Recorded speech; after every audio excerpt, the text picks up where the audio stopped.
ETV YouTube channels లో మీ వ్యాపార ప్రకటనల కోసం ఈ నంబర్కి కాల్ చేయండి.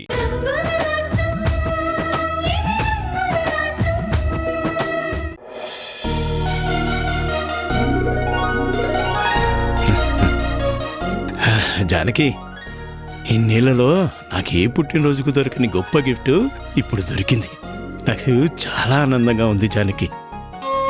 నాకు మాత్రం చాలా బాధగా ఉందండి. మీ ప్రతి పుట్టినరోజుకి మన ఇంట్లో ఉన్నదాంతోనే ఘనంగా చేసుకునేవాళ్ళం. తర్వాత అన్నీ వచ్చాక 10 మందిని పిలిచి భోజనాలు పెట్టేవాళ్ళం. కానీ ఈరోజు ఇలా మనం ఎవరికి వారే యమునా తీరే అన్నట్టున్నాం అని నేను బాధపడుతుంటే మీరు అలా అంటున్నారేంటండి? లేదు జానకి, సాధారణంగా అయితే తాతయ్యలు మనవళ్ళకి మనవరాళ్ళకి గిఫ్ట్లు ఇస్తారు. వాళ్ళ ఆనందం చూసి మురిసిపోతారు. కానీ ఈరోజు ఈ తాతయ్య పుట్టినరోజుకి నా మనవరాలు గిఫ్ట్ ఇచ్చింది. ఇంతకంటే ఆనందం ఏముంటుంది జానకి? మనవరాలు గిఫ్ట్ ఇచ్చిందా? ఎవరండి? వర్ష కనిపించిందా? వర్ష కాదు జానకి, సమంత. సమంతకి మీరెవరో తెలియదు కదా? నేను తనకు తెలియకపోయినా తను నాకు తెలుసు కదా. మీరు ఎలా మాట్లాడారు? నేను తాతయ్యనని తనతో చెప్పలేదు జానకి.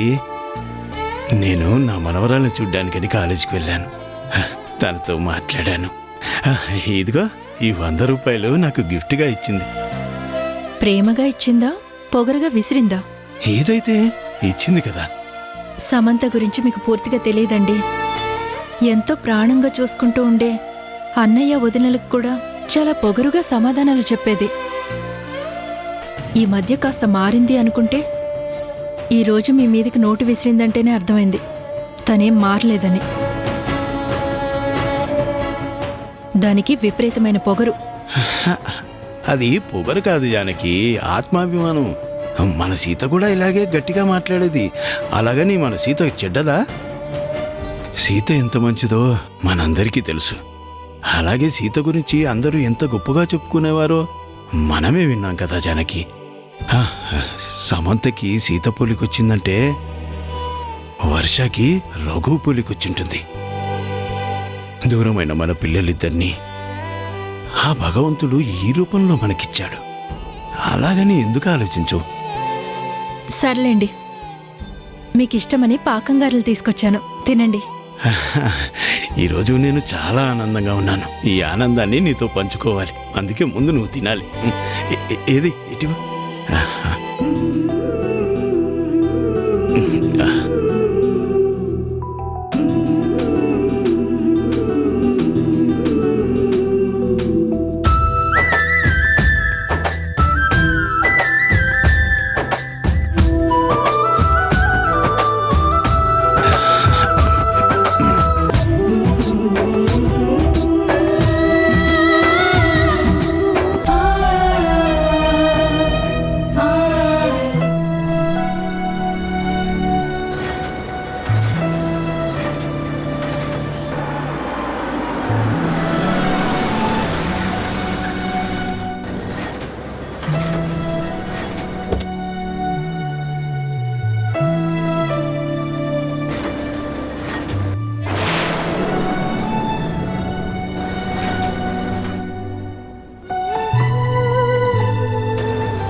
నమస్తే సార్. నమస్తే.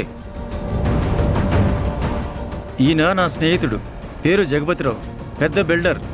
నీకు తెలుసు అనుకుంటాను. నమస్తే సార్. మొదటిసారి నీ మాటలు విని నువ్వు చాలా మంచివాడు అనుకున్నాను. అందుకే ఎవరో ఏంటి అని అడగకుండా ఈ ఫ్యాక్టరీని నీకు అప్పగించాను. నేనేం మిమ్మల్ని మోసం చేయలేదు సార్. మీకు ఇచ్చిన మాట ప్రకారం ఫ్యాక్టరీని తిరిగి తెరిపించాను. ఇప్పుడు లాభాల్లో నడిపిస్తున్నాను. అంటే ఏ తప్పు చేయలేదనా నీ ఉద్దేశం? నేను తప్పు చేశానని మీకు అనిపించిందా? రేయ్, ఇంకా ఎందుకురా నటిస్తావు? ఆయనకు అన్ని విషయాలు తెలిసిపోయాయి.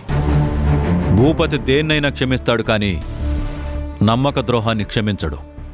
ఈ కంపెనీని తన కన్న కొడుకులా చూసుకుంటాడు. అలాంటిది నువ్వు మోసం చేసి దాన్ని సొంతం చేసుకోవాలనుకున్నావు.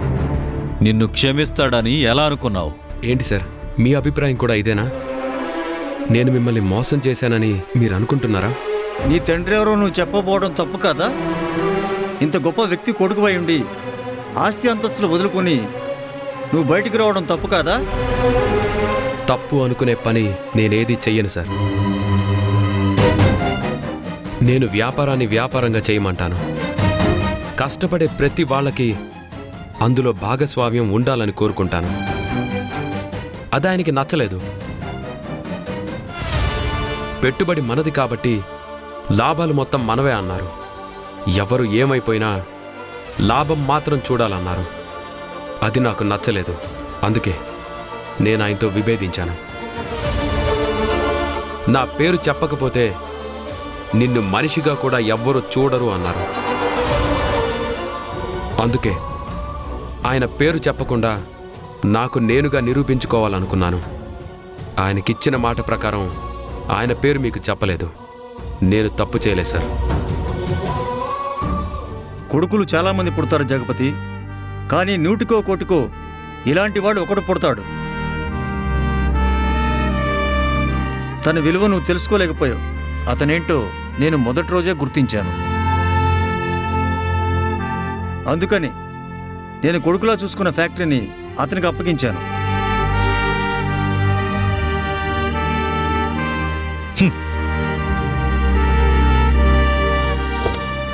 రాధాకృష్ణ, వెళ్ళి నీ పని చేసుకో.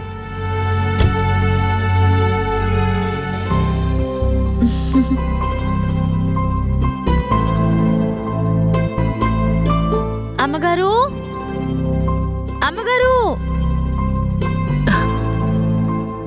అదేంటి రాణి, అక్కడే నిలబడిపోయారు? లోపలికి రండి. ఆ, రా.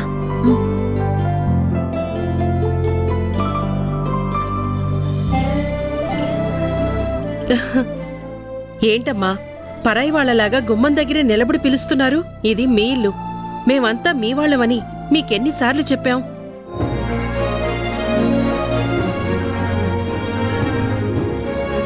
మనం ఎన్నిసార్లు చెప్పినా రాణి అనేది ఒక్కటే మాట. మీరు మాకు చనువిచ్చారు కదా అని మేం మీకు మర్యాద ఇవ్వకుండా ఉండలేం కదండి అని చెప్తారు నాని. ఏమక్కా, అంతే కదా? అవునమ్మా, దేవుడు వరాలు ఇస్తున్నాడు కదా అని గర్భగుడిలోకి వెళ్ళి కూర్చోలేం కదా. మేము దేవుళ్ళం కాదు, మీ ఆత్మీయులం. మీరు అలా అనుకున్నా మీరు మాకు దేవుళ్లతో సమానం. కష్టం వచ్చినప్పుడు కరుణించమని దేవుణ్ణే వేడుకుంటాం. కానీ వేడుకోకుండా కరుణించి మమ్మల్ని కాపాడారు. అది మా బాధ్యతమ్మా. సరే సరే, కూర్చోండి, రండి. పూనా, అందరికీ కాఫీలు తీసుకురా. వద్దు సార్, మేము త్వరగా వెళ్ళాలి. ఏంటి కలెక్టర్ గారు, మా ఇంట్లో కాఫీ కూడా తాగరా? అయినా ఇదేం లంచం కాదులేండి. అయ్యో, అలా అని కాదు సార్. ఏమీ లేదు సార్, ఆఫీస్ కని బయలుదేరాడు.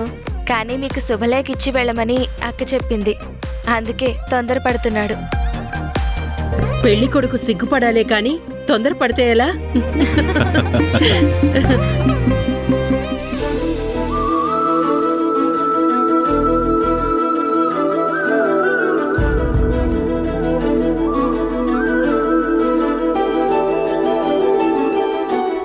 అమ్మా, మా తమ్ముడి పెళ్లికి మీరు తప్పకుండా రావాలి. తొలి శుభలేఖ దేవుడికివ్వాలి కదా, ఇచ్చారమ్మా? అందుకే తీసుకొచ్చామమ్మా. గుడికి వెళ్ళొచ్చారమ్మా? లేదు సార్, ఈ ప్రపంచంలో మాకంటూ ఎవ్వరూ లేని అనాథలం. ఎన్నాళ్ళు మాకు మేమే అన్నట్టుగా బతికాము. మీతో పరిచయం ఏర్పడ్డాక ప్రేమ ఎలా ఉంటుందో చూశాము. బంధుత్వంలో ఉండే మాధుర్యం ఏంటో మేము అనుభవించాము. మా కోసం ఆలోచించే మనుషులుంటే ఎంత బాగుంటుందో, అంతకు మించి ఎంత ధైర్యం ఉంటుందో మీరు కలిసాకే మాకు తెలిసింది సార్. అందుకే మొదటి కార్డు మీకే తీసుకొచ్చి ఇస్తున్నాం. తీసుకోండి. గోపి ఉమ్, ఇద్దరి కాళ్ళకి దండం పెట్టు. నన్ను ఆశీర్వదించండి. అష్టైశ్వర్యాలతో వర్తిల్లు, దీర్ఘాయుష్మాన్ భవ. చల్లగా ఉండు బాబు. మేమంటే మీకు గౌరవమే అనుకున్నాం, కానీ తాతీని నానిని దేవతల్లా చూస్తున్నారా? చాలా ఆశ్చర్యంగా ఉంది. ఇందులో ఆశ్చర్యమేముంది సమంత? ఎడారిలో నడుస్తున్న వాళ్ళకి చెట్టు కనిపించిందనుకో, ఆ ఆనందాన్ని మాటల్లో వర్ణించలేరు. నాకు అన్నయ్యకి అక్కే ప్రపంచం, అక్కకి మేమే లోకం. అలాంటి మాకు ఒక కుటుంబం దొరికింది. మరి ఇది ఆ దేవుడిచ్చిన వరం కాక ఇంకేమవుతుంది? ఇంకెప్పుడు మీరు అనాథలన్న మాట అనద్దు. ఈ ప్రపంచంలో అనాథలంటూ ఎవ్వరూ ఉండరు. ప్రతి ఒక్కరికి ఎక్కడో ఒక దగ్గర బంధుత్వం ఉంటూ ఉంటుంది. ఒక్కోసారి బంధుత్వం తెలియక దూరం దూరంగా ఉంటారు. కొందరికి తెలియక దగ్గరగా ఉన్నా పరాయి వాళ్లలాగా బతుకుతారు.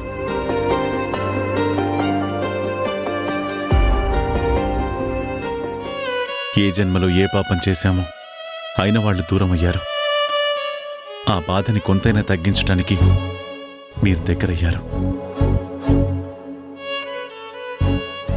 లేదు సార్, ఇంతలా అభిమానించే తాతయ్య నానమ్మలకి దూరమైన మీ మనవరాలు దురదృష్టవంతురాలు.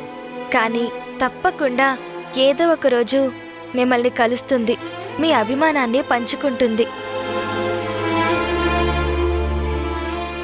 ఆ పేరు పెట్టుకున్న నన్నే మీరు ఇంతలా అభిమానిస్తున్నారంటే ఆ వర్షని ఇంకెంత ప్రేమిస్తున్నారో నాకు అర్థమవుతుంది. నీకు తెలీదు వర్ష, నా చెల్లెలు మా ఇంటికి ఎప్పుడొస్తుందా అని తాతీ నానీలతో పాటు నేను కూడా ఎదురుచూస్తున్నాను.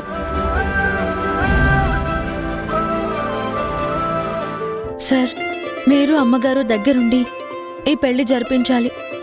మా తరపున పెద్దవాళ్ళై నిలబడాలి మీరే. తప్పకుండా రాణి. వేణుగోపాల్ గారి సంబంధం కుదిరిందనగానే నాకు చాలా ఆనందం అనిపించింది.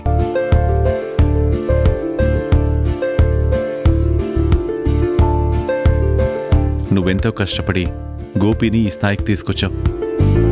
ఇప్పుడు గోపి ఒక గొప్పింటికి అల్లుడు కాబోతున్నాడు. అలాంటి వాళ్లతో సంబంధం కలుపుకోవాలంటే ఎంతో అదృష్టం ఉండాలి. ఈ పెళ్లిలో ఎలాంటి లోటు రాకుండా పెళ్లి జరిపించే బాధ్యత మాది. చాలా సంతోషం సార్. మీ ఇంట్లో జరుగుతున్న తొలి శుభకార్యం, ఎన్నో ఏళ్ల తర్వాత మా చేతుల మీద జరుగుతున్న శుభకార్యం ఇది. అంగరంగ వైభవంగా చేస్తాం.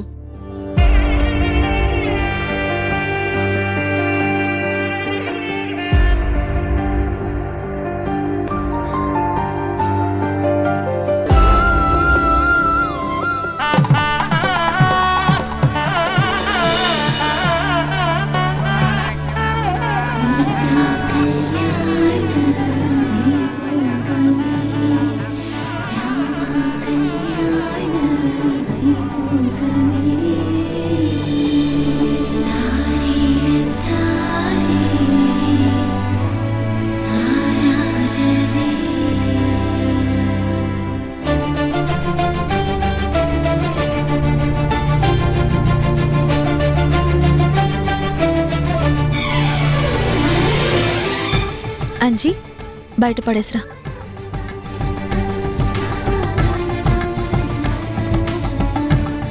సుష్మా, కుడికాలు పెట్టి లోపలికి రండి.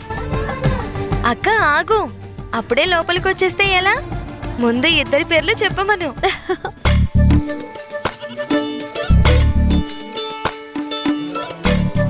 ఏంటి అప్పుడే ఆడపడుచు పెత్తనం మొదలు పెట్టేశావా?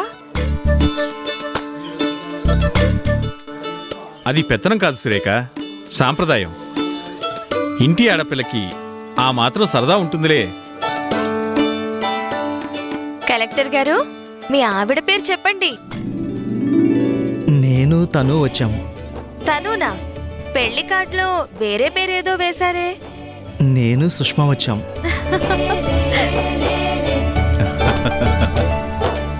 వదిన గారు, ఇప్పుడు మీ పేరు చెప్పండి. నాకు సిగ్గేస్తుంది బాబు. సిగ్గుపడితే గుమ్మం దగ్గరే ఉంటారు, లోపలికి రారు. ఏ వర్ష, ఏంటని అల్లరి? మీరిద్దరు లోపలికి రండి. పోనీలేమ్మా, పెళ్ళంటే ఇలాంటి సరదాలే ఉంటాయి కదా. వదినా, నువ్వు చెప్పు. నేను మా వారు గోపి వచ్చాము.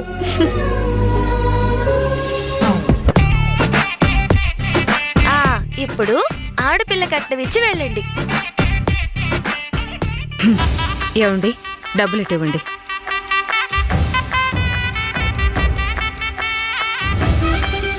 ఇదంతా డబ్బుల కోసమా? అదేదో ముందే అడిగితే ఇచ్చేవాళ్ళం కదా. ఇదిగో తీసుకో.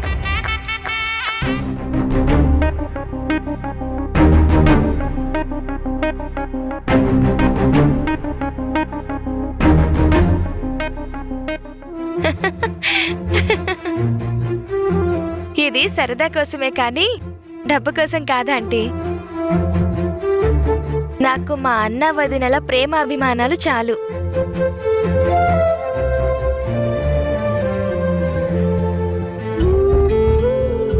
ఇదిగోండి. వచ్చిన లక్ష్మిని వద్దు అనకూడదు, అందుకే ఇది తీసుకున్నాను. మిగిలింది మీరే ఉంచేసుకోండి.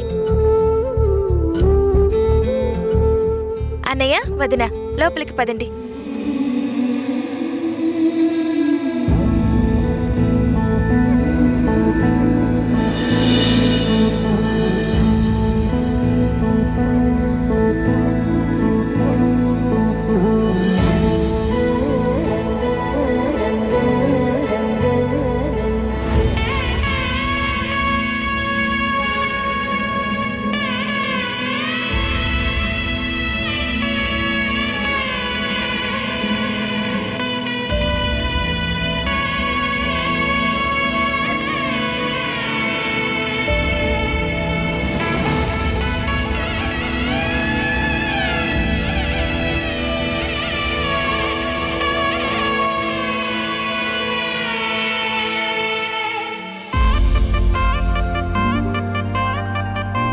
సుష్మా, సరేనండి.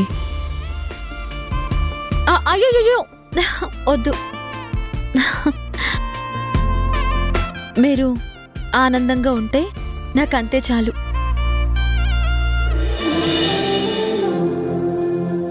గోపి, ఇద్దరు సాంబయ్య బాబాయ్కి దండం పెట్టుకోండి.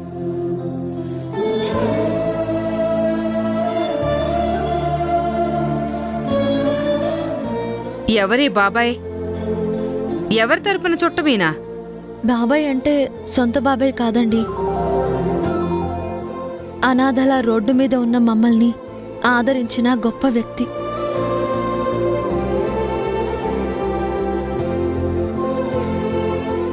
ఈరోజు ఈ నీడలో ఉంటున్నాము అంటే, ఆ హోటల్ మీద బతుకుతున్నాము అంటే ఆ రోజు ఆయన పెట్టిన భిక్షే.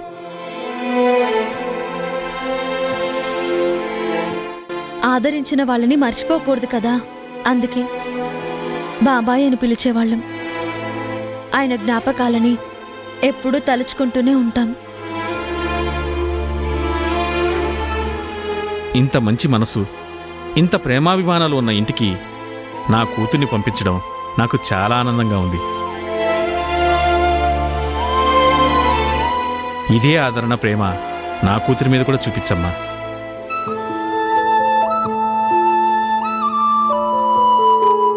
ఇదిగో అమ్మా.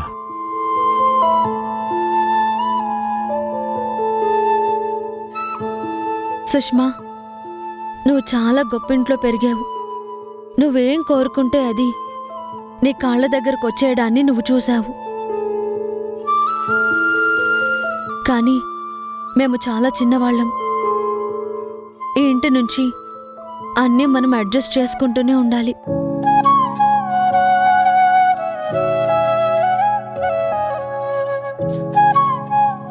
మాలో ఎవరమైనా తెలిసి తెలియకుండా ఏమైనా తప్పుగా మాట్లాడితే మనసులో పెట్టుకోకు.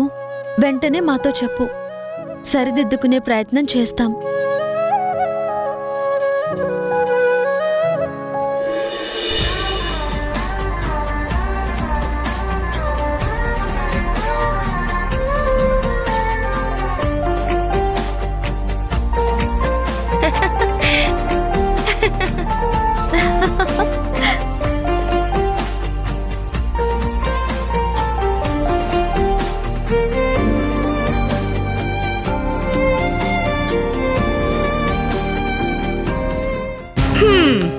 మా ఇంట్లో అయితే ఏసీ రూమ్లో చేస్తాం అన్నాం.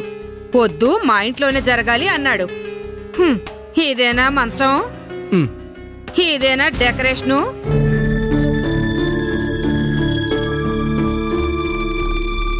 అదేంటమ్మా, ఎక్కడైనా మంచమే కదా ఉండేది.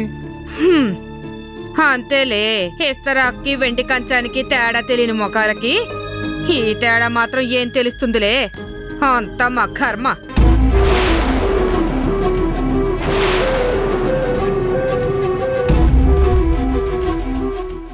అన్నీ టిఫిన్ కూడా చేయకుండా ఆఫీస్కి వెళ్ళడం ఏంటి? నువ్వైనా చెప్పకూడదా? మీ అన్నయ్య ఆఫీస్కి వెళ్ళలేదు వదినా, దేవుణ్ణి కలవటానికి వెళ్ళారు. కలుస్తాను అన్నారా? ఆయన గుడిలో ఉన్నారంట, అందుకే టెన్షన్గా వెళ్ళారు.